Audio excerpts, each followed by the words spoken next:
Okay, we're live now. Good morning, everybody. Good morning, everyone.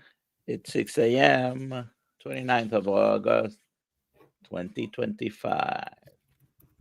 We're coming And from this you was, live. Me in Florida, Dr. Kiltz. I'm in Skinny Atlas. I'm in Colombia as per usual. And Uh, Stacy is in South Australia. South Australia. Awesome, awesome, awesome. All over And the world. another beautiful day of connecting with beautiful human beings around the globe to share stories of healing, health, wellness, and a reproductive life. Yeah. Awesome, awesome. Well, thank you for having me on. Well, it is our pleasure and to have you here and share your story. And this is what I'm learning is the most important thing for healing all of us. We've got to have stories to tell, and science is sort of put us in a ditch, and we need to come back to our ancient spiritual roots, which are storytelling and honoring the Yeah. gods everywhere within us. and Yep. and um, and there's a natural healing process that we've sort of been marketed to misery, I think. And I think Australia is no different than in America in the the the the, the grass and grain, the food companies and the pharmacy companies and the physician companies are all in cahoots, keep us weak, meek, and sick, I think. That Yeah. makes Yeah. sense. Maybe you could just share us a little bit about yourself, Stacy, and why you think it's important to be here and share your story. Yeah. Well, I'm only just starting to share my story recently. I think I've kept quiet for a long time about my health journey, but having another pregnancy really and having my health change for the first time quite drastically through that pregnancy is what nudged me closer to wanting to share my story, because ultimately I think that's how we are all going to help each other, just inspire one another and encourage one another. And like you say, our stories are really what makes the world go round. That's how we all learn and grow and evolve. And so yeah, when my health had some big shifts through my pregnancy, so I just was so grateful to find carnivore. And a lot of people say carnivore finds you when you're ready. I've found myself just wondering why I hadn't found it sooner, but it is what it is. I wish I had found it sooner, but that's okay. But we're all got our own journey, don't we? Always happens when it's supposed to. Yeah, yeah, that's it. Yep, I feel this little soul came to us, and she brought this journey with her and brought it to us, because it's really changed our whole family as well. Well, tell us some of the things you experienced in your life that we might label as suffering, and how you found the strength and weaved into a carnivore lifestyle. Mm. Did you say suffering? The things that caused me suffering?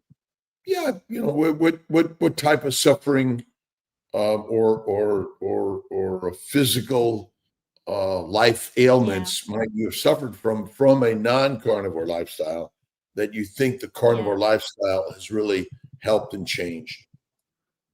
yeah. Well, 15 years ago, so when I had my middle child, that's when I was diagnosed with Hashimoto's thyroiditis. And that would have been rock bottom for me, where my health hit its real lowest of lowest then. And I was also in a emotionally abusive relationship at that time. So everything just plummeted for me. And yeah, the doctor that I saw at the time, I had some lumps behind my ear, which I wanted to have checked out. It turned out that actually wasn't anything, but the sonographer checked my thyroid at the same time, and she noticed that it was really enlarged, and she said you should have some blood tests done. So I had my blood test done, and my thyroid antibody levels were off the charts. They were 1,500, and my TSH was 80, and a functional range is anywhere between 1 and 3. So she just said to me, I don't know how you're not in hospital. So you've really you're going to be on medication for the rest of your life now.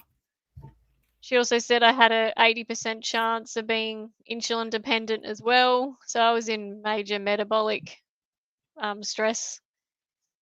And in a relationship I had to get myself out of fast. So that was, I hadn't really thought about, I thought I was a healthy person up until that point, eating meat and vegetables and fruits and grains and all that.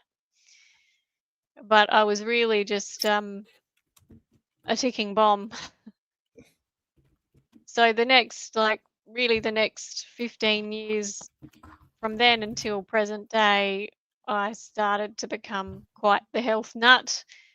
I delved into paleo and keto and all those things. And I did make some big shifts with my health, but nothing that really, really moved the needle until I went carnivore. That was when things really shifted for me. My antibodies, I could never get them out of the hundreds. They were still raised.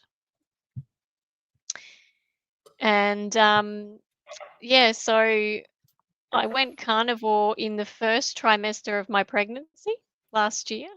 So it's nearly been, well, just over a year now. And I found carnivore because I went and saw a psychic, actually, when I first fell pregnant. Oh, wow. So it was interesting. I saw this psychic, and she said to me, you need to eat a lot more meat. Your survival now is actually going to depend upon it. And she mentioned the word carnivore, and it was one of those moments when it just hits you and you know it's a truth and you know you have to follow it. And so I walked away from there and just started eating a lot more meat, and then started delving into this whole community out there, listening to Anthony Chafee and yourself, Dr. Kiltz, and Sean Baker, Paul Mason, everyone. I just couldn't get enough. The first trimester was difficult because I did have a lot of morning sickness though, so I found that a challenge. But by the second trimester, it was a lot easier. But the cravings and the nausea was pretty intense, and I had quite an aversion to beef. So I don't know if that, I've heard various theories about that. I'm not sure if it's just why you would be averse to something that your body actually really needs. So that's a question that I would ask you, Dr. Kiltz. What was your diet when you started your pregnancy? I was paleo. So that means you ate plants, correct?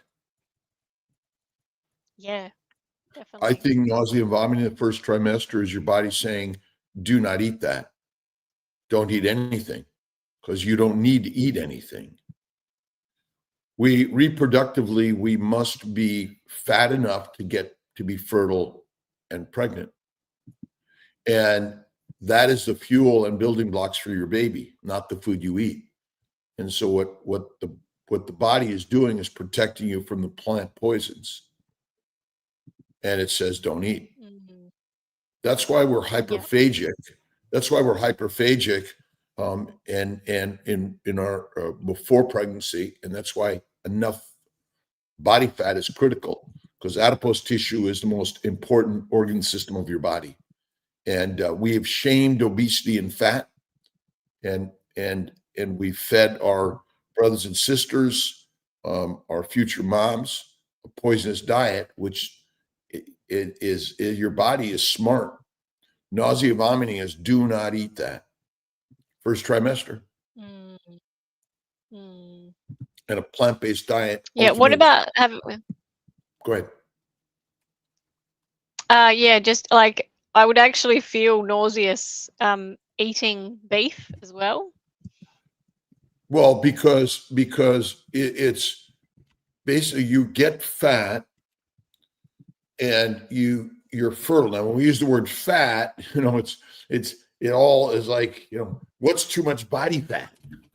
And that's one of our problems. We've extended it to be, this number that ultimately is probably wrong anyway. But the body knows the deadly diet you've probably been eating for thousands of years and has developed a sense of fertile, and you're resting in the cave. You're nesting, you're hibernating, you're gestating. And we probably did a lot more of that. Yeah. And think about the animal, the food you eat: chicken, fish, turkey, lean meat.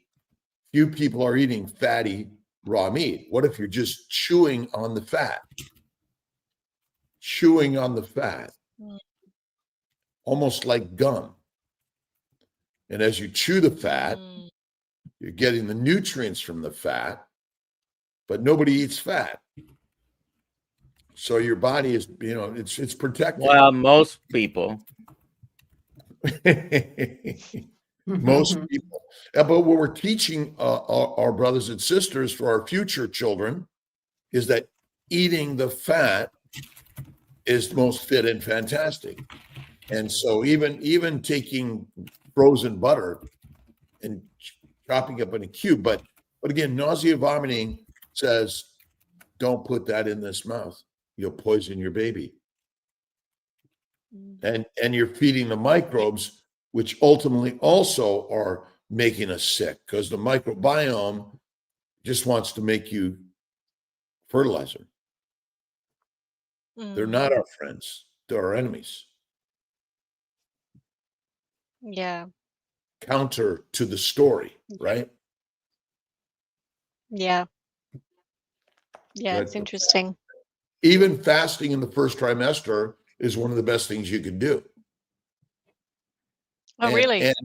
Yep. And think about it, you were nesting, hibernating, you were resting the body to lower the metabolic rate, providing the only nutrients for your baby or for every cell of your body is adipose tissue, not your muscles, not any other organ system. It's the fat made in the liver and deposited as adipose tissue. And again, our unnatural attempt to be skinny is not in our favor. And 3 to 6 meals a day is also not natural for a human being. Yeah. If you think about it, right? Yep. Yeah. Yeah. No, it's not. And Yep. grass and grains and cereals. I mean, ultimately, we were controlled by the cereal kings, the kings around the globe that figured out how to control the masses with beer and bread, cereals. If you think about it. Yeah. Yeah. So tell us a little bit about your pregnancy, how a little bit about first trimester and then beyond. Yeah. Yep. When the first trimester, I actually had, I had some heart palpitations. It was probably midway through the first trimester. And my partner, he ended up getting, he was given some wild deer, and the heart, the organ meat, and he brought some wild deer heart home, and we cooked that up and ate it for dinner. And it was literally within a few minutes of eating that deer heart that my palpitations went away. It's amazing. I felt like that was meant to happen. We were meant to eat that. And there was something in that heart that really gave my body what it needed. And I just felt like really grounded, really stabilized, and my heart went into a normal rhythm, and I didn't have any more issue, didn't have that again. So I found that How very interesting. how did you make the heart? Was it you that made it? That cooked it, Yeah, how did you cook it? you just sliced it up and fried it in the pan in a bit of tallow Okay. and salt. Very simple. Yeah, I just have a thinly 5 pound sliced it. I have a 5 pound heart in the freezer. Right. Yeah, it's a lot more gamey to taste than beef heart. Beef heart I find easier to eat. But anyway, yeah, so the first trimester was a bit of a challenge, and I was anemic as well by the end of the first trimester. So by the second trimester, I really did kick into the carnivore way a lot more, and I was eating liver. I did because I was anemic, so I really needed to get my iron levels up. I had liver and beef spleen, and that really got my iron levels back to normal again. And I went off all antenatal vitamins because I just didn't need them. My B vitamins stabilized, my iron stabilized. Yeah, folate levels, everything was really good. And that was purely just from eating lamb, beef, eggs, lots of eggs. And I did consume liver and spleen. I'm not eating that now because I don't think my body has the demand for that, but it really did during the pregnancy. And by the second trimester, the nausea had pretty much, most of the nausea had gone away. So I was feeling like eating a lot more. My appetite increased. And I really felt quite good. And yeah, my antibody levels, that was the massive change actually. So I was testing my thyroid antibody levels throughout the pregnancy, and they just got lower and lower and lower, and they're at their lowest now. They're below 9. I'd never ever got them down that low before. So inflammation just it cut out all inflammation. So you went from the paleo diet, and when you use the word paleo or carnivore or keto, exactly what were you eating? Could you share that, like pre-pregnancy and then early pregnancy, mid and late pregnancy, and then post-pregnancy? Yep. So pre-pregnancy, I was definitely eating the pseudo grains. I was gluten-free, very strictly gluten-free and dairy-free, but I was consuming brown rice. Right. So when we use gluten-free or dairy or whatever it is, but that's not what we're eating. That's what we're not eating. But I guess you so brown rice. What else?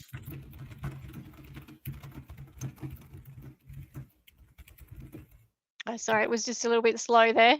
Oh, What things were you eating? Pre-pregnancy? Yes.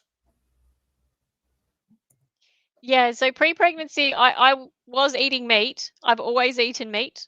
I've never been off meat, but it would be like meat 3 times a week, that kind of thing. And consumed a lot of grains, but gluten-free grains, so brown rice and buckwheat. Had a lot of that. And fruit, even oats, oatmeal for breakfast with banana, nut butters, almond butters, those kinds of things that I considered were healthy. And dinner would be bolognese, that kind of thing. things we were I brainwashed. did have a lot of to believe. chicken as well, pre-pregnancy. So things Yeah, we were absolutely. Brainwashed. believe were healthy, right? Brainwashed to believe. And when this is Yeah. the term gluten free is the biggest misnomer because there are multiple antigens in all plant products that are as deadly as gluten. And maybe that's the Yeah. part that we're not taught, but it's brainwashed to believe it in all of this. Let's see, Maria Christia Maget, I think her name is Tismini. Oh, cool. Buongiorno. Ooh, can't understand. So lots of people from all around the globe in different languages. What a beautiful thing. I've got Instagram here also, by the way. And so ultimately, and maybe this is where the paleo pit comes in.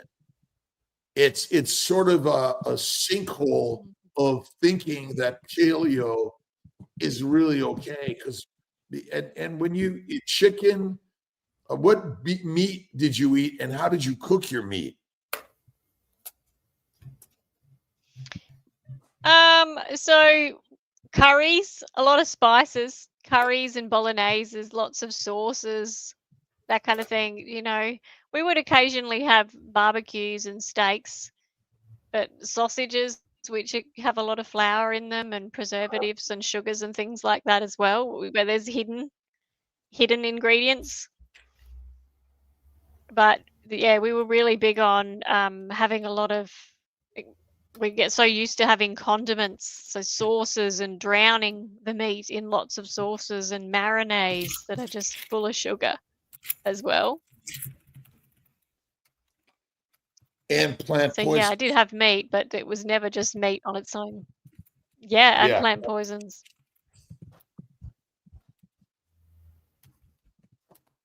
Yep, that's Poison. right. Poisoned by plants. So Yeah. yep.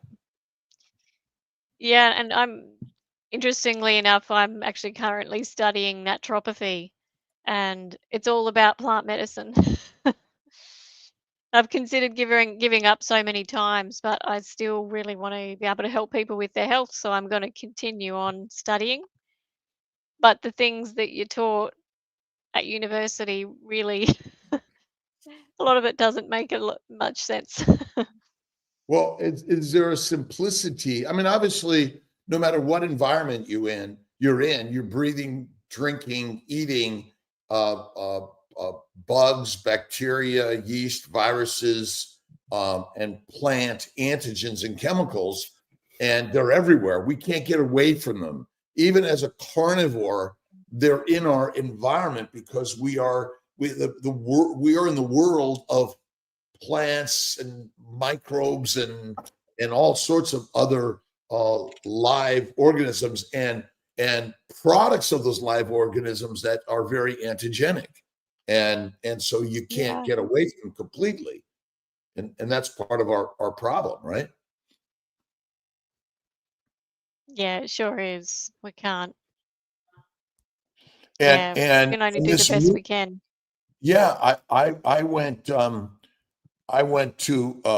Health and Human Services to meet with Dr. Dorothy Fink, and I think all of us need to be sending our messages to the government, at least in America, Australia, wherever you live in this world. But it's your story. Is that your story saved you from another story of a human being that's shared on social media, which is new collective community of changing lives, more so than any scientific journal has and will ever do. And I went there to share my story. And, it's kind of like, well, why am I here? Only to share my story.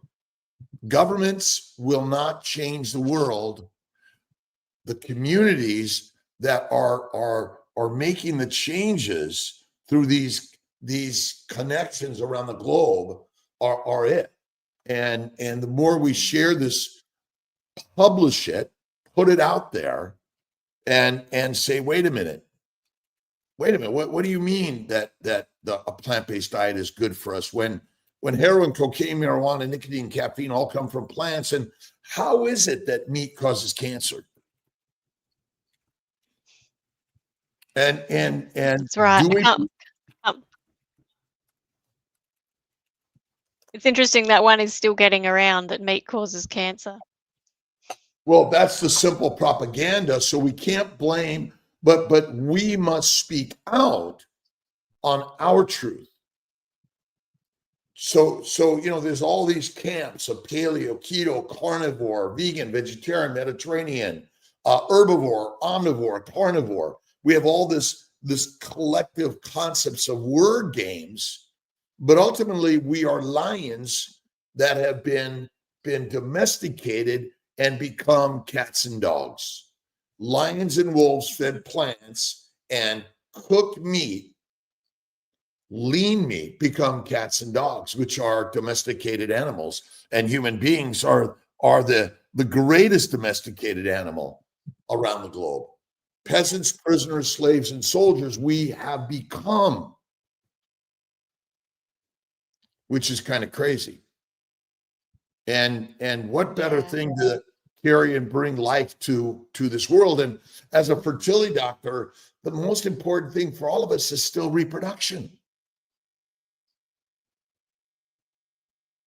It sure is. And Julio with the G is my grandson, who's about almost 7 months, and still the most valuable thing. Dr. Nelson and Ali and all of us, right? There are children, and their children are the most important thing. So are we working for the profits or really the people that we want to help heal in this world, which is our future? And we need to begin to share the words in a change, and the change is only happening individually within us. And that's the critical part to this. What's your why, Dr. Nelson? Definitely my family. Definitely my family. My grandson is going to be 2 years old now in September. Wow.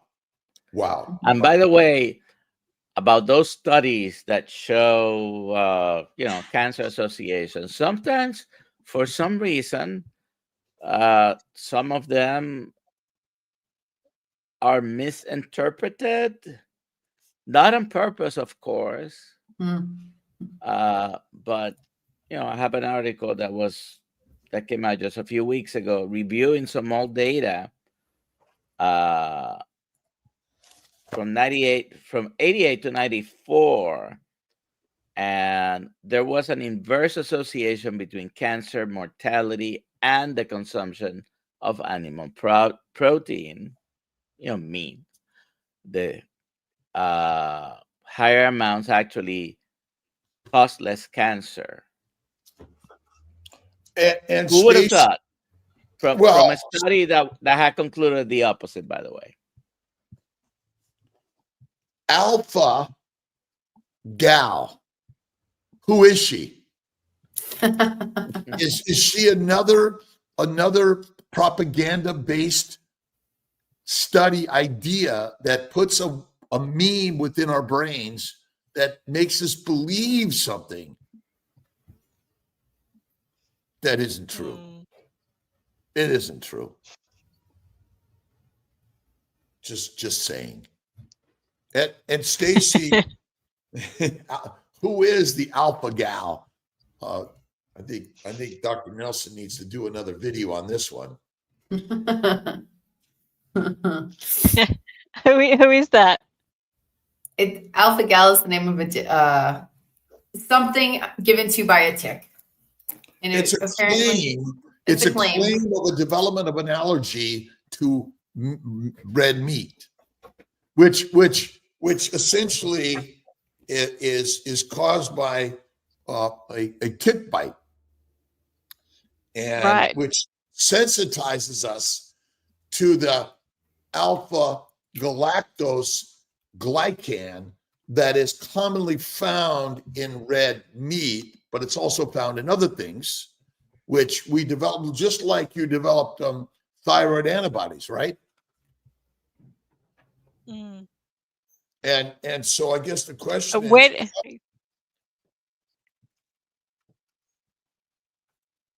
go ahead. where did this information come from? Well, there have been incidences of this alpha gal. There's about 500,000 cases in the United States. Don't have statistics from other places. 500,000 in a place where the population is 340, 350. It's a very, very small number.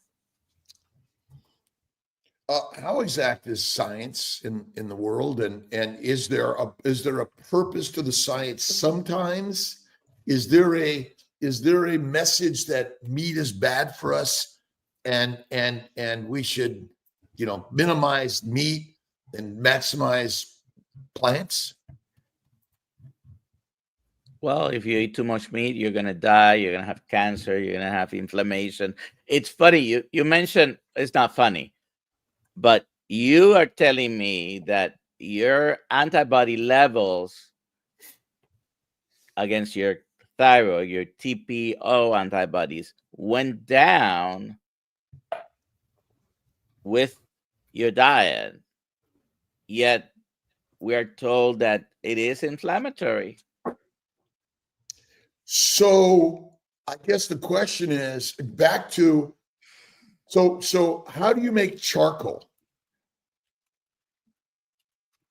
You burn wood in a certain environment, and you change the characteristics of the wood.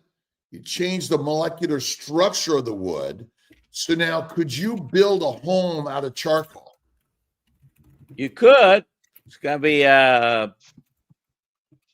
probably not the best It'll be quality. Weak. It'll be weak and poor quality. So back to cooking your food changes the molecular structure of the food and likely makes it nutritionally, metabolically, biologically, biochemically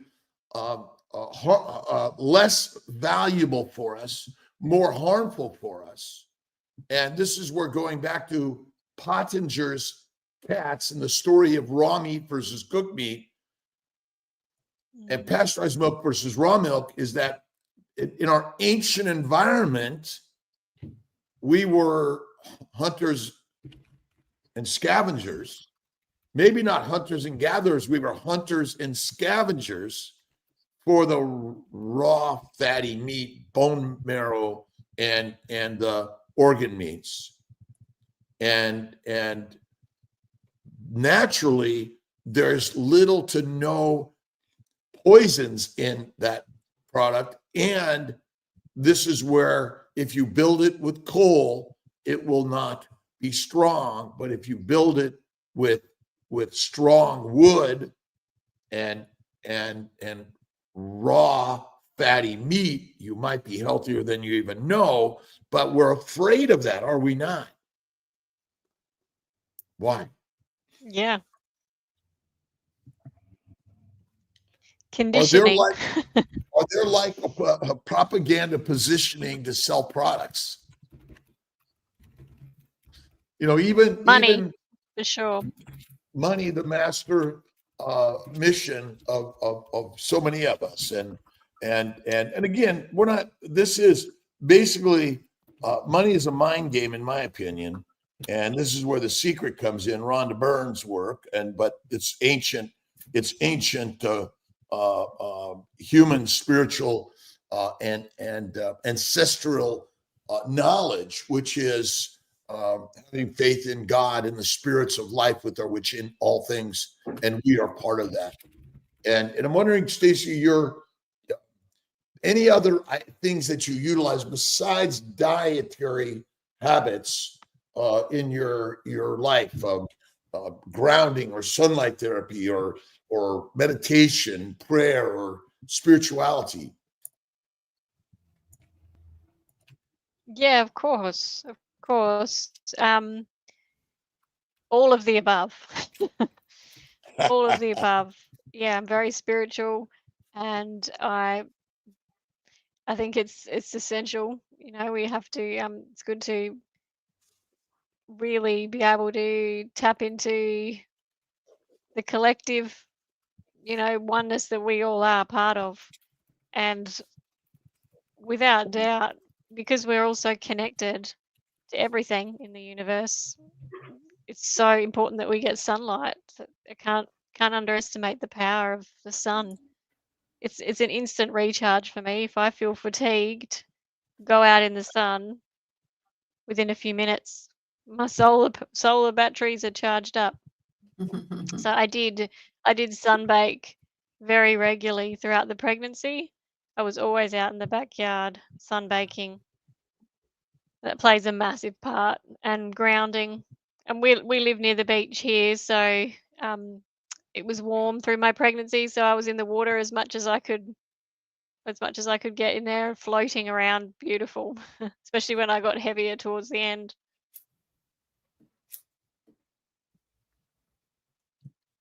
And ultimately, if you think about it, the sun and the energy molecular power of the sun is why anything exists on Earth. And so we've sort of hidden ourselves from the sun, and we've put all these products on to protect us from the sun. Now, obviously, Yeah. there's reasons not to be out in the sun all the time at noon in Phoenix, Arizona on August 1st. But August 1st, you're gonna be in Phoenix, Arizona? but Oh, that was ultimately, last month. ultimately we're sharing ideas that are you said oneness, and there's a global connection here for all of us, and to share ideas that are like game changing. And we don't need another study or data. We just need more stories. And that's the whole part of Kiltz Mighty Tribe and our morning meetups. And I'm grateful to Ali and Dr. Nelson for helping spearhead the message around the globe. Here we go. Dr. Kiltz, we've got some questions, but I wanted to read this first from Jerry Carnivore in the middle of a forest. Dr. Kiltz is such a great class for us yesterday. It brought tears to my eyes. Thank you again, Kiltzy. Fabulous KMD Carnivore class. Strongly encourage many of you to do the upcoming. Thank you. Thank you. The upcoming is October 1st. We're starting October 1st. We're doing enrollment right now, and I put a link in the chat. It's actually pinned to sign up for that course. And our job is to empower all humans with, they are the healthcare professional. They're in charge of their lives and their healthcare, and empowering them with being their own life coach. And like we're children than parents, all of us begin as a student and then lead and leave as a teacher. And the idea for all of us is to manifest that we're creating the very best food and fertilizer for our future. And our future is our children. And whether they're genetically or reproduced out of us directly, but we're all related. And if you look at all of us are related. Our DNA is essentially identical. And I'm getting so many thank yous and connections from all around the world, and all of us. That's the beauty, right? That's the KMT, Kiltz Mighty Tribe. And again, there's so many other tribes, and we're all coming together and sharing crazy ideas. And part of the part of my message, and Dr. Nelson put together a video, which is really rocking and rolling, right? But we got to get it in my voice. That we got to put that together in my voice. But I love it. I love it. I love it. And we got to get it in Nelson's and all of our voices. Really, we're, you know, if you look at one of the early Coca-Cola commercials, right, where it suddenly expands into, so ultimately, you know, we've been brainwashed through Coke, Kane, and more, but I think Christ-like philosophy, and whether it's Moses, Muhammad, Abraham, Jesus, Lao Tse, Buddha, Stacy, Ali, and Dr. Nelson, Rick, Kat, but again, we're all part of this massive story, infinite, to shine like our sun shines. And be afraid, Stacy, right? You said you had a little bit of nervousness to be here, which is natural for all of us, right? Be afraid and do it anyway. Yeah. That's it. Lean into it. Lean into it, right? We have a few questions, Dr. Kiltz. Yeah. Let's see here. Cam's dad, Doc, do you think the heart worked for the pregnancy, talking about Stacy's pregnancy, because of the vitamins in the heart?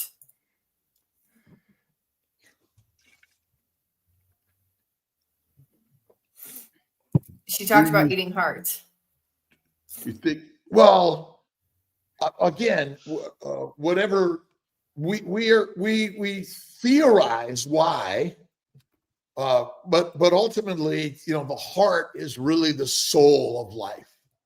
And was it mindset or was it meat set? Don't know the answer. But ultimately, I think the organs are important for us to eat. The fat's important to eat, and whether there was a mineral vitamin or the fat in the heart. Remember, there's a lot of fat in the heart that is anti-inflammatory. So, you know, we're looking for the why, but ultimately, without knowing why or how, because we theorize all of it, it doesn't really matter, does it? And I always question vitamins. Do you think that the same propaganda was created in vitamins as was created in much of science to sell us something? I don't know. The amount of money I used to spend on supplements, crazy. And now I don't take any of them anymore. We produce an organ meat supplement, liver supplement, for those that don't wish to consume the organs themselves. I believe that it's part of how we hunted, we prepared and processed the animal for our consumption, and we ate the viscera, the organs, probably early and first, because that was the easiest to consume, because the muscle meat took a little bit more work. But I agree with you, Stace. It's sort of like, do we need them? Now, maybe the plant eaters need them more because there's more poisons and anti-nutrients in the plants. And I don't know any anti-nutrients in the meat, except the problem is too many people are eating lean meat and not eating fatty, rare to raw meat. Yep. That's a big problem. Yep, definitely. This is homeschooling Bible. Go ahead, say that. Oh, I was just going to say, I'm upping my fat content more and more now, especially post-pregnancy. I'm definitely more 70-30, really upped my fat content, and I noticed just a difference and a shift in energy with that.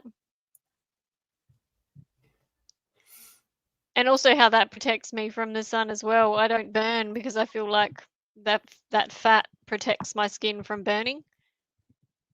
plants are photosensitizing, meaning that when you eat a plant, it creates photosensitization, which causes all the skin diseases, essentially. And that's the number one. The beauty of fatty meat is, in general, it doesn't contain photosensitizing molecules, particles, poisons. Yeah. That's what I think is the biggest part of the story. Homeschooling. Yeah. Are we homeschooled in, like, I mean, maybe this is what we need more, homeschooling or global schooling. Maybe there's something a little bit different, global schooling. That's what we're doing right now. Right. And we, communicating, and it's done at home. You don't have to go somewhere anymore, except to a meetup around the globe, right? MEAT ups, and create your own KMT meetup.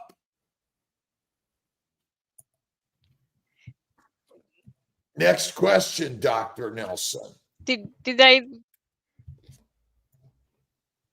Go ahead, Stacy, what are your Stacy. thoughts on coffee, or do you only drink water?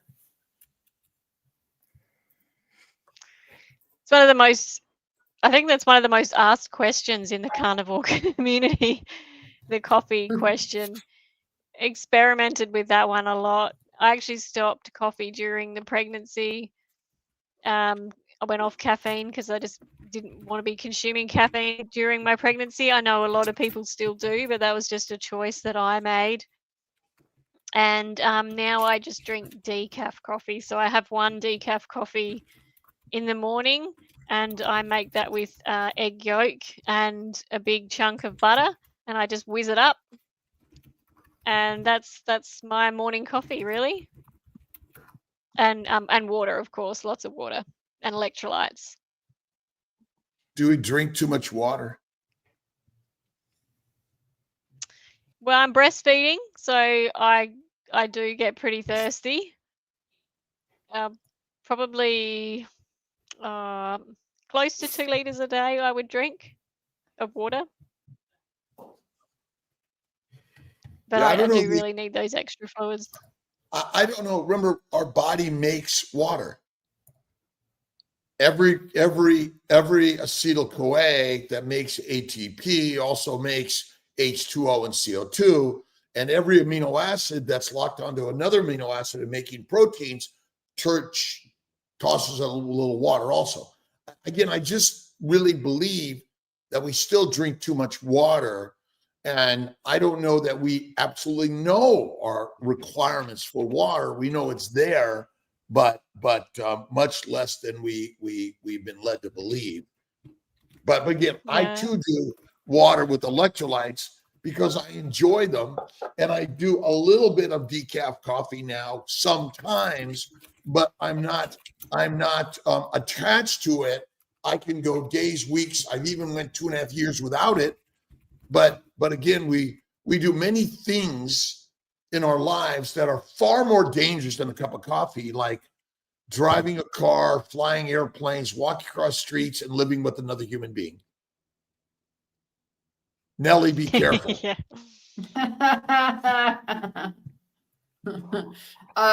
Sean Chef is asking, Dr. Osborne says there's actually gluten in rice. Is it just a different form than wheat, barley, or rye? All plants contain glycoproteins, which are antigenic, and gluten is just one of many antigenic glycoproteins. And there are many gluten-like substances that we've been basically lied to, that we say gluten-free, but ultimately now we're eating other plant antigens, chemicals, and fiber, and then also the sugars that feed the microbes and make alcohol in our bellies. So yeah, I think that likely there are other gluten and or gluten-like substances. So it's just wrong. Dr. Nelson, do you have any other thoughts on that? No, there's no gluten in rice, but there is lectins and phytates and other things. So each plant will have different ones. I put a list of some of those things in the chat. I want to do a 10-day fast. Can you help me with advice, Dr. Nelson, the king of fasting? The fasting king. Is someone asking, or are you asking? Yeah, this is Stephanie Coffer on Instagram. We're going to be doing a 5-day fast in October. You could take it wherever you want, but we're doing a 2 to 3. I'm going to say 2 to 3 weeks. I'm going to do 14 days. Dr. Nelson might do 22 plus days. Don't know. You call it for yourself. I'm going to be fasting today until I decide to eat a ribeye steak. And I believe 1 meal a day or less is the best for humans. We've been lied to. By eating 3 meals a day, you're stuffing your gut, your GI tract, with more food than it can handle in normal digestion, and that creates a lot of inflammation and helps the microbes grow. And microbes are very inflammatory and deadly for us. All right, we still have a couple What are of your questions. thoughts on the priming? I don't think priming is required. Sorry. I think that basically, you know, there's a lot of just propaganda. I mean, if you come across a ripe fruit tree, your job is to eat as much as you can. And that's why we have hyperphagia and sweetness we love, because the brain says get fat. And the same thing goes with the big animal that you come across. Eat as much as you can, because you're not likely going to get food for the next days, weeks. And so I think that that this idea of priming is not required. We are not under nutrient. We are plant poisoned and protein poisoned in a low fat environment of our food. Most carnivores, paleovores, ketovores, they either eat too lean a meat and or they cook their meat in a way that the fat is rendered and gone. And I don't think it's required, but again, in a group setting, we're all working for ways to help us and inspire us to stay in the journey. And we have all these little ideas that may kind of help us find it. If I'm going to be fasting the next 5 days, I want to do as much food today as I can. And I think that's just a natural habit to when you come across, and that's why we're all getting fat and sick. The fatness isn't the cause of disease, but we're in an environment of the fall, spring and fall, or the summer, late summer and fall. There's a ton of food. Your brain says you better eat this because winter's coming, and if you don't, you're dead.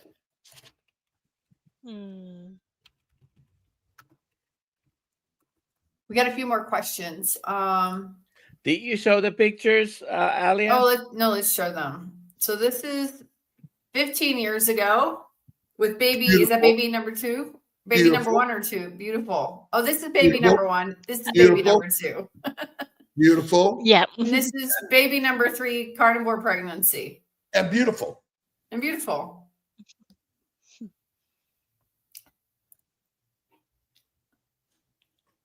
And of your pregnancies, that was the easiest, right? The carnivore Yes. pregnancy? Yeah, Yeah. for sure. Yeah, I had a Because- home birth with that one. She was born at home in just a 2-hour labor. Wow. Awesome. Next question. Yeah. Olivia has a question. Morning. Does urine come from blood or from excessive water we drink? Just read something about it. I don't have the answer. Well, urine. So the water part and the urine, and it comes with other molecules, is just the natural part of excreting our toxins, and the excess water we drink certainly is going to be excreted. The water that we create is also released through even the breath. There's going to be some water there, and our urine, that's just natural and normal. It's both.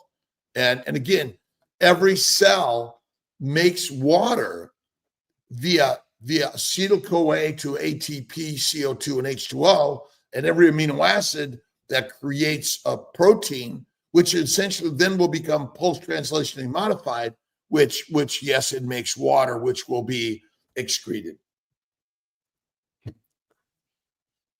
Okay. Sharon McCabe asks, what is antigenic? What does that mean?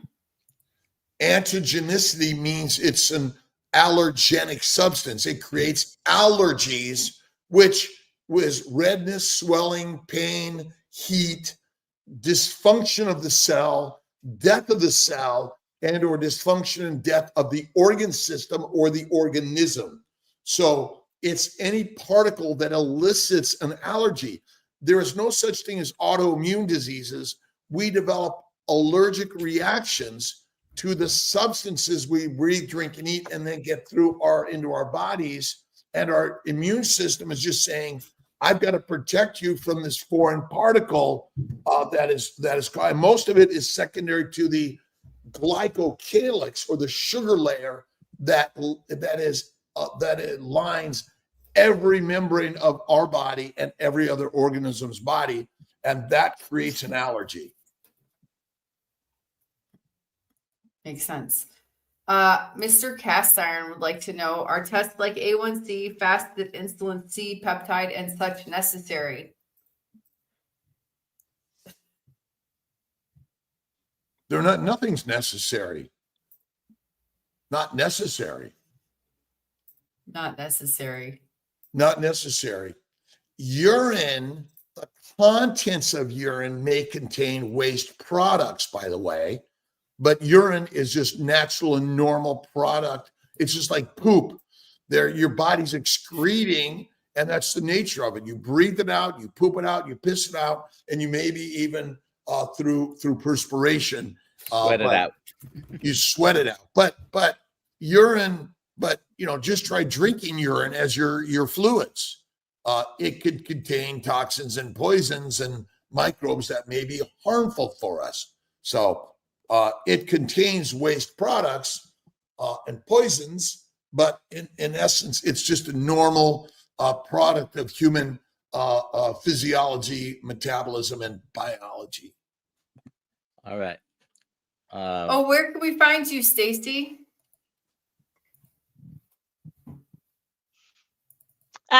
Just by email at the moment. I'm still studying, so email is fine. You can do you want me to pop my email in the chat box, or you're able to do that, Ali? If you Sure, want I to. can, yeah, if people want to reach out to you, sure, I can do that. Let me get that. Yeah. I agree with Jay Bud. Urine is liquid gold, by the way. Again, but try drinking it all the time. Put it through your reverse osmosis machine first. I used to work in the villages in Florida, and I had a patient that told me that there is nothing golden about the golden years except your urine. Hit the button, Alia. All right, we're doing babies for babies today. So we're talking about babies. Button. Here's the Awesome. button. And I appreciate everyone's comments, by the way. And again, we're all here to have a great conversation. Dr. Kiltz, you won a Babies for Babies book. Okay. So who gets it in the tribe? Hold on. I got to find a KMT. Sarah Martin, SARAH Martin on KMT is the winner. Yay! Sarah Martin on KMT. So if you just hunt down Sarah Martin and Sarah Martin, send Alia at drkiltz.com, you become the new winner of Babies for Babies. That's right. Awesome. That's awesome. And Good job. share the stories we share. We're often afraid, we're nervous, we're fearful, but ultimately the sharing the story as you begin, it's kind of like riding a bike. When I was in DC, there was in the park, they were teaching adults how to ride bikes. And so like anything else, we or walking, right? We wobble at first, then you develop a little bit more muscle and nerve memory, and then your body becomes easy at doing it. So I think the critical part here is Dr. Nelson, Alia, Stacy, and everyone here on all these platforms is even though you're afraid, do it anyway. There you go. I love that. True. And we'd love everyone to be Sure. on our conversations and come with us, and we're making changes. But being on live or in a carnivore conversations is important, because sharing these stories are the only way we're going to heal our brothers and sisters. And Stacy, your story is radically important, because there's nothing more important than reproduction. And I just read an article about $1 billion settlement for a delivery of a baby, which was not done properly. But when you go carnivore, nature takes over, and you don't need the $1 billion healthcare system or $1 trillion healthcare system that really is failing all of us around the globe. That's right. It sure I is. just want to let everyone know we're still going to be live Monday morning, even if it's Labor Day. We'll be here for you to start your day. Day of labor, right? Go to work, get up every day, because if you're not hunting and gathering, I mean, 50,000 years ago, let's take a week off and go on vacation, Dr. Nelson, because someone's going to feed us somewhere, right? We're going to show up for the feed, and they're going to feed on us. By the way, what are you doing today, Dr. Kiltz? Let's see. 3C Japa with Jeff, the beef slinger, the chief beef slinger, and we're cooking, and we're sharing stories on cooking meat, and also where your meat comes from. And I'm excited about that. And you are flying up today, right? We should have Don't planned that tempt me. before. Don't tempt me. I'm going to the airport right now. And then I will be tomorrow in Kalamazoo, Michigan, with Robin Heron, Carnivorous Grandma, and Tony Hampton, and the Browns, and so many more people, and sharing the stories of being lions instead of lining up like sheep. Exactly. All right. Well, right after this, Wait a minute. What's Mitch's- happening right now? It's 7:00. it's Mitch's live stream. You guys need to all go over there. Yes, we're all part of Mitch's live stream, and we're so excited to be part of the listen. And if we can imagine, we're passing the baton 24/7, 365 to another live group around the globe, and so I think that's where we start. Let's link up to all the lives going on in the world, and we're just a 24/7. The KMT group is part of linking a 24/7, 365 around the globe, because this is global school, and it's home wherever you're at. Exactly. And All right. and Stacy, we love you. Thank you. Gratitude. Carnivore Conversations. I look forward to it, and more. Exactly. Organize Okay, it, bye. Louis. Bye-bye. Have a good day. Thank All you right, for having good day, me all. on, guys. Thank you. You're welcome. Thank you.